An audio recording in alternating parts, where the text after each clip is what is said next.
Amici di TG Plus, buongiorno. Oggi parliamo del settore dei cereali alimentari e lo facciamo con la nostra ospite Chiara Dossi, che è presidente proprio del settore di Confagricoltura. Chiara, buongiorno. Buongiorno, Buongiorno a buongiorno, lei. grazie a te. Noi ci eravamo salutati in inverno, ci ritroviamo in estate. Ho piacere di chiederle come sta andando questa stagione estiva per il vostro settore.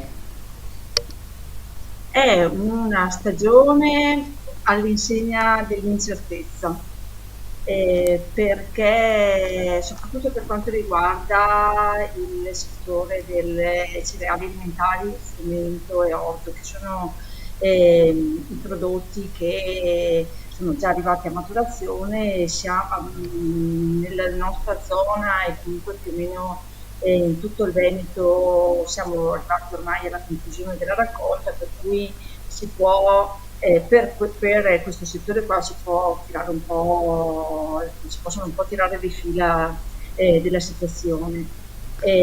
Possiamo dire nel complesso che è stata una stagione abbastanza complicata, perché comunque le semine inizialmente sono state rese difficili dall'enorme siccità invernale e poi per quanto riguarda invece la stagione tra l'autunno e la primavera, che è stata caratterizzata, come sappiamo, da pochissime piogge, che destavano anche, situazione che destava anche una certa preoccupazione. Comunque la stagione per quanto riguarda il frumento d'orzo pareva anche abbastanza soddisfacente, poi invece le eccessive piogge di maggio, di fine maggio, hanno creato diversi problemi ai raccolti. Ovviamente a macchia di leopardo ci sono state zone sicuramente più colpite, più danneggiate, nei casi più estremi si è dovuto trinciare il raccolto perché comunque la spiga non si era formata, non si erano formati molti chicchi.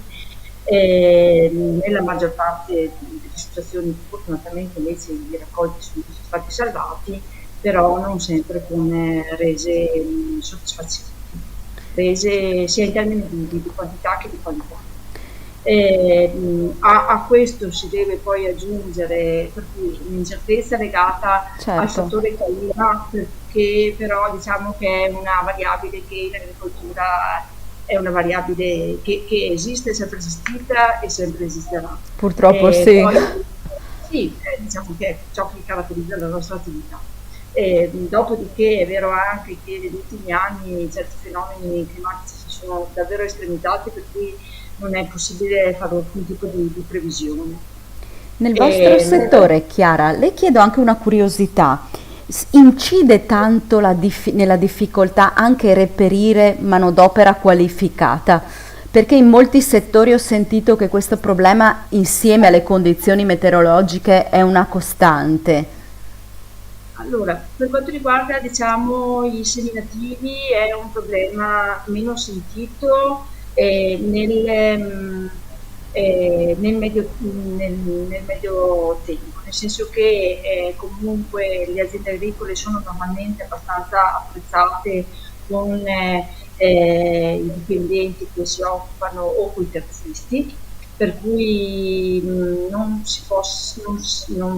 possiamo parlare dell'emergenza che c'è per certi tipi di colture come l'ortofrutta o il settore vitivinicolo, per cui Certo. non c'è l'emergenza di...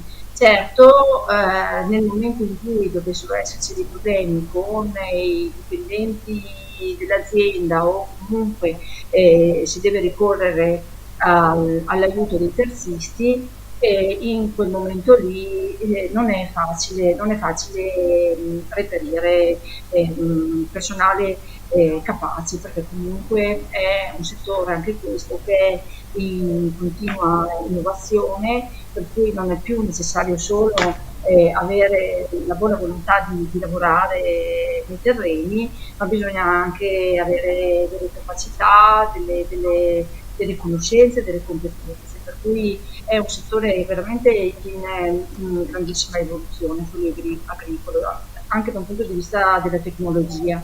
Chiara, prima di salutarci vorrei farle un'ultima domanda legata ai prezzi. Prezzi delle materie prime, ma anche poi prezzi con i quali voi riuscite a vendere il prodotto nel mercato. Com'è la situazione del settore anche da questo punto di vista? Questo è un tasto dolente, è un grosso tasto dolente perché anche qui, anche in questo argomento c'è grandissima incertezza. Noi siamo nelle condizioni di dover accettare obtorto collo i prezzi per l'acquisto, per i costi di produzione, per cui acquisto di sementi, acquisto concimi e fitosanitari, e però nello stesso tempo poi nel momento in cui andiamo a vendere il nostro prodotto, che comunque è una materia prima industria agroalimentare, ha sempre riportato questo, e comunque siamo anche qui soggetti a un mercato che ci viene imposto e nel quale noi non abbiamo nessuna capacità contrattuale, se non quella di cercare di capire quando è il momento giusto di vendere oppure meno, però comunque rimane il fatto che in partenza non abbiamo grande margine discrezionale sia nell'acquisto di prodotti per produrre, così come anche nel momento in cui bisogna di vendere.